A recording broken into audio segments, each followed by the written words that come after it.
அன்னை தமிழ் மொழி காக்க சங்கம் வைத்து தமிழ் வளர்த்த மதுரையாளும் அரசி அன்னை மீனாட்சியை வணங்குகிறேன். எளியோரை வலியோராக்கும் வல்லமை கொண்ட தலைவர், மக்கள் விரும்பும் முதல்வர் அண்ணன் தளபதி அவர்களை வணங்குகிறேன். நல்வழிப்படுத்தும் குருவாயிருக்கும் அண்ணன் ஆனந்த் அவர்களையும் மற்றும் கழக தலைமை நிர்வாகிகள் அனைவருக்கும் மற்றும் உங்கள் அனைவருக்கும் எனது வணக்கம். இன்னைக்கு இந்த திமுக அரசு முதலிடம் எல்லா விஷயத்திலையும் தம்பட்ட அடிச்சிட்டு இருக்காங்க. அது உண்மைதான். அவங்க முதலிடம் எதுல தெரியுமா? அதாவது மதுபான விற்பனையில முதலிடம், சட்டம் ஒழுங்கு சீர்கேட்டில முதலிடம், குப்பையாக இருக்கிற எல்லா மாநகராட்சியிலையும் முதலிடம், இன்று சட்டம் ஒழுங்கு பாதுகாப்பு எதுவுமே இல்லாத இடத்துல முதலிடம். அப்படிதான் அதாவது தூங்கா நகரம் என்றும் கோவில் நகரம் என்றும் பெருமைக்குரிய நகரமாய் இருந்த மதுரை இன்று ஊழலில் முதலிடமாய் இருக்கு. அந்த ஊழல் செய்த ஒரு காரணத்திற்காக 4 முதல் 5 மண்டல தலைவர்கள் ராஜினாமா செய்தாங்க. அதை செய்தவங்க திமுகவை சார்ந்தவங்க, செய்ய சொன்னது திமுக தலைவராக இருக்கிற தமிழக முதலமைச்சர். சோ மதுரையில அந்த லெவலுக்கு ஊழல் மதுரையில மட்டுமல்ல, தமிழகம் எங்கும் இருக்கு.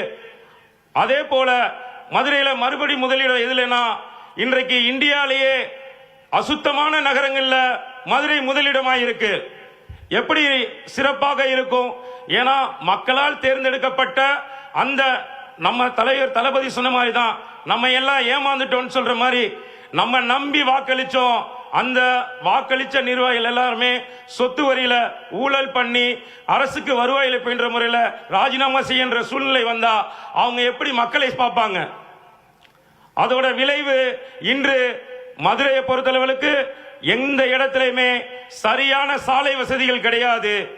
எல்லா பகுதியும் அண்ணா நகர்ல இருந்து செல்லூர்ல இருந்து புதூர் பகுதி முதற்கொண்டு எல்லாமே ரோடு எல்லாமே பள்ளமேடா இருக்கும். இதுக்கு ஒரு கருத்து கணிப்பு மாதிரி ஒரு டாக்டர்கிட்ட கேட்டாங்க. அவங்க ரொம்பவே கஷ்டமான ஒரு சூழ்நிலையை சொன்னாங்க. என்னன்னா, இந்த மதுரையில் உள்ள ரோடுகள் ரொம்ப மோசமா இருக்கிற சூழ்நிலையால இன்றைக்கு பல பேருக்கு எலும்பு சார்ந்த பிரச்சனைகள் வருது. ஏன்னா அந்த பகுதியில் பயணிக்கிற நிறைய பேருக்கு, அதை விட முக்கியமா தாய்மார்களுக்கு தாய்மை கலைகிற ஒரு சூழ்நிலை உருவாகுதுன்ற ஒரு துரதிர்ஷ்டமான ஒரு நிலைமை மதுரையில் இருக்கு. அதே மாதிரி தான் சட்டம் ஒழுங்கு, பெண்கள் பாதுகாப்பு நம்ம சொல்றோம். நம்ம தலைவர் தளபதி அண்ணன் அவர்கள் கல்வி விருதுக்கு சொல்லுவாங்க. அங்க அது சம்பந்தமா நிறைய குழந்தைங்களை சந்திச்சு நம்ம பள்ளிக்கூடத்துக்கு போறப்போ அவங்க சொன்ன வார்த்தை கண்கலங்க வச்சது.